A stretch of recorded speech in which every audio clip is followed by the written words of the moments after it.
This week on What in the World, we have some sad news to report about one of Disney's most beloved cast members. We also have an update on the Tron ride in Magic Kingdom, and will Toy Story Land be doing some previews? All that coming up on this week's show.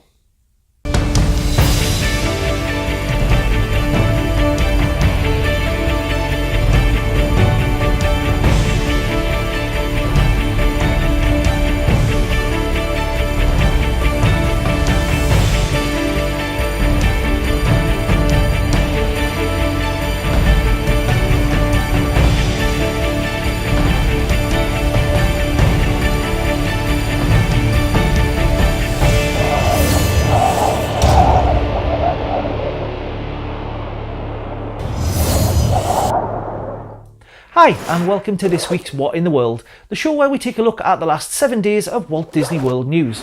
Before we get started, this week marked the passing of a truly extraordinary cast member who brought joy to every single person that he met. Richard Guth, who was well known as the greeter at the Grand Floridian Hotel, passed away on Thursday at the age of 92 after struggling with pneumonia. He greeted guests and assisted over 3,500 brides at the resort since 1991, and in 2013 was presented with a Walt Disney Legacy Award, which is the highest award any cast member can receive. In an interview with Disney Vacation Club, Richard recollected going over to casting with a number the Grand had given him. The casting lady put the number in the computer and then told Richard that he had the job and he never even filled out an application form. For almost 30 years, Richard interacted with guests and greeted them in his sharp suit with his warm smile, and to some people became just an important part of their vacation as the rides that they had come to the parks for. Some families came by each year, even taking pictures and showing how much their children had grown. I'd like to offer condolences to both Richard's family and friends. I only had the pleasure of meeting him once, but he was such a gentleman and left an absolutely lovely impression. And now, on to this week's Magic Kingdom news.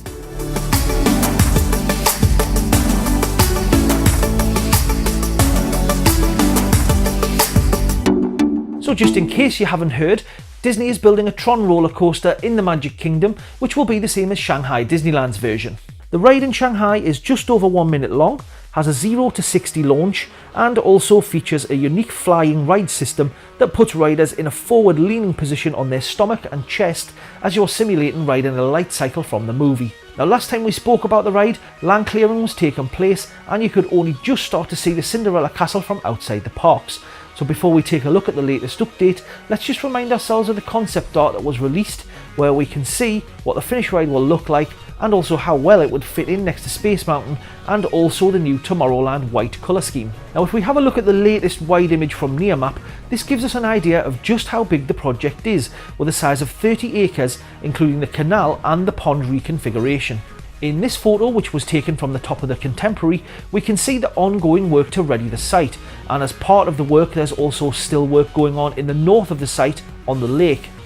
Now if we take a look at the permits over the top of the map, we can actually see where the Tron ride will fit in as well as where the entrance will sit. Tron will open in the Magic Kingdom before the 50th anniversary in 2021, but the permits do suggest that the work will be completed by summer 2021.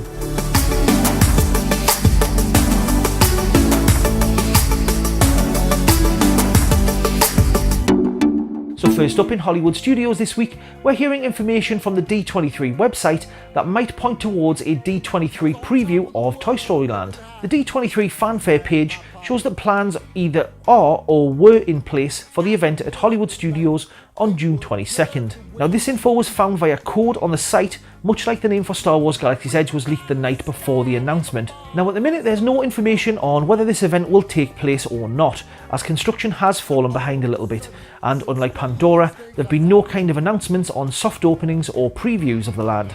Now according to some sources, Disney will be working right up until the opening date, putting the final touches in place, and media previews won't take place until just a couple of days before the opening date. Of course, this is a rumour, so nothing is official until Disney confirms it is. Next up in Hollywood Studios news, let's take a look at a few updates from around the park. One of the most frustrating things sometimes is actually parking at the parks, and although not finished, Hollywood Studios has had an expansion to the parking lot, seeing some of the cast member parking move to the south, freeing up the television lot for normal day guests. Part of the parking lot expansion is the new Osceola Parkway entrance, and when open, this will act as the main entrance to Disney's Hollywood Studios. And we can also see that the new toll plaza has now gone vertical in this area as well. Now the other big thing in the parking lot at the moment is the Disney Skyliner, and we spoke about that last week, so you can click up here for last week's show and get an update on that.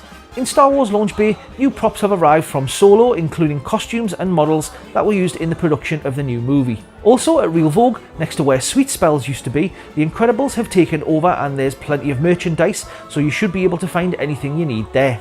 Now over the last few weeks, concrete has been replaced along the route of the mobile stage, as this appears to be doing some damage to the walkways, leading them to crack and fall apart. We can see here a section closed off near Path of the Jedi, where crews are ripping up and also replacing the concrete, which sometimes can create bottlenecks while people get past the ongoing work. So that'll do it for Hollywood Studios news, and there's no Animal Kingdom news either this week, so let's get on to some other news.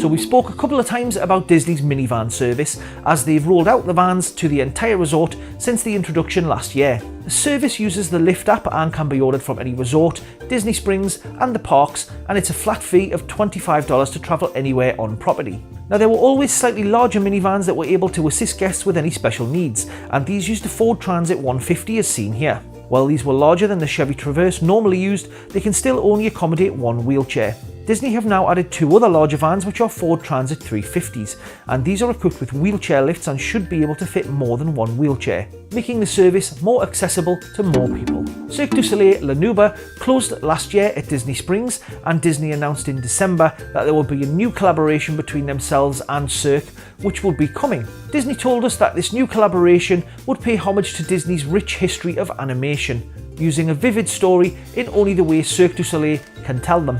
So this new show, it seems, might not be coming until mid-2019, and in the meantime there are rumours circulating that Cirque du Soleil Lucia will perform at Disney Springs sometime in 2019 for a few months. Lucia is described as taking you to an imaginary Mexico where light quenches the spirit and rain soothes the soul.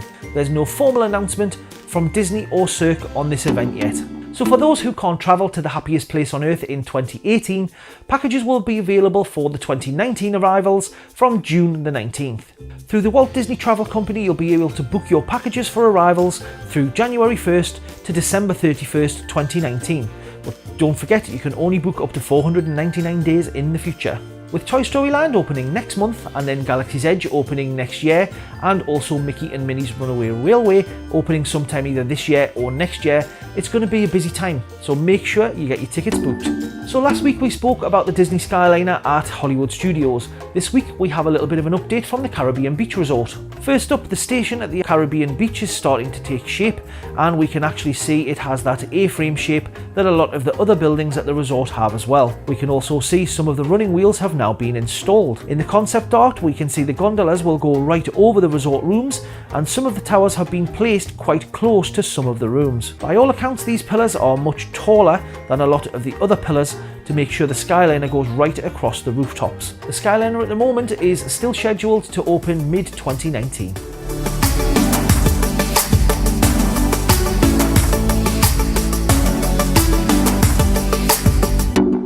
First up in this week's merchandise update, we have a Big Hero 6 Magic Band. This new band has Baymax on one side and San Francisco on the other side. It's available now and retails at $22.99. Next up, we have another Magic Band, this time themed for the upcoming film The Incredibles 2. This is a limited edition of 4,000, and as it's limited, it should have some effects at the entry points when you use it.